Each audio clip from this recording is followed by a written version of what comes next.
Hello everyone, Randall Standridge here, and this is what I would call the first in a series of tips for struggling designers. I don't know how any of y'all are doing this time of year, but this time of year, the pressure is on for me, and so sometimes my mind goes a little bit, and I'm gonna, anytime I run into something that I think might be helpful for y'all guys, I'm gonna make a short video and just kind of show you what I do to handle this.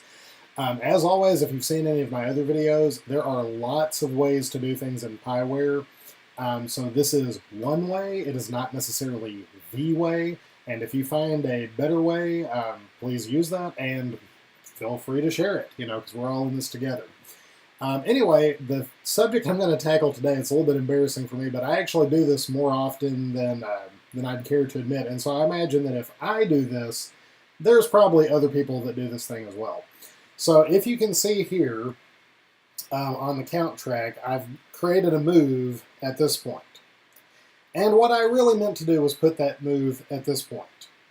So back here where you can see I was coming out of this compact form. The reason for that, I was listening to things and kind of planning things out, and I simply did not pay attention as I was drawing. So what I want to show you real quick, because again, this is something that some of you might actually be able to use, is how to make sure that you can move this to like a previous move and not screw everything up, and just make the best use of your time. Because I've done this at least 20 times this design season so far, and I'm sure I will do it again.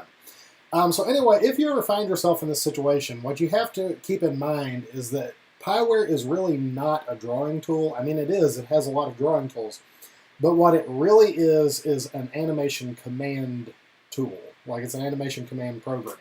So as long as you keep that in mind, this gets to be pretty easy because everything it's doing is stuff you have told it to do. So when you want to fix something like this, you have to tell it how to do this. So what I have done, on accident, is I have not given any commands here, but I've told it to move here.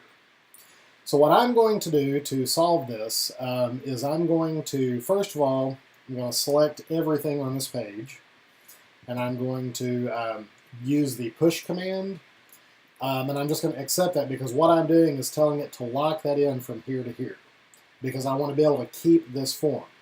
Now the other thing I'm going to do is I'm going to jump back to this and turn this backwards, and I'm actually going to do the same thing backwards because what I want to do is make sure that at this point right here, at what I have as subset B, there is a command that will make sure that form that I had gone from locks in place.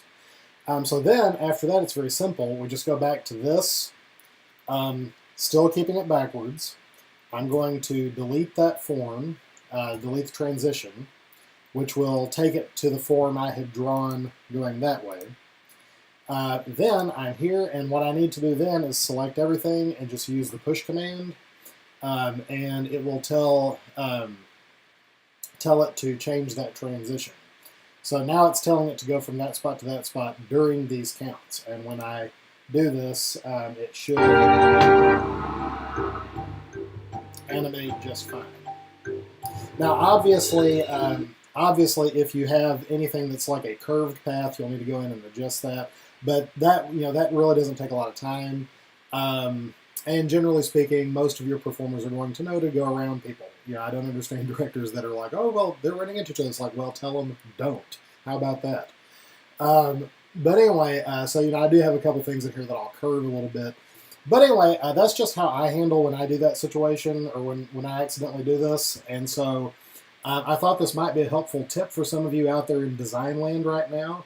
I'll be posting some more things over the next few days as I make dumb mistakes, and hopefully you will benefit from my errors. Anyway, I hope everyone's having a great design season, and if you ever need any tips, just feel free to shoot me a message. And as always, peace, love, and music, guys.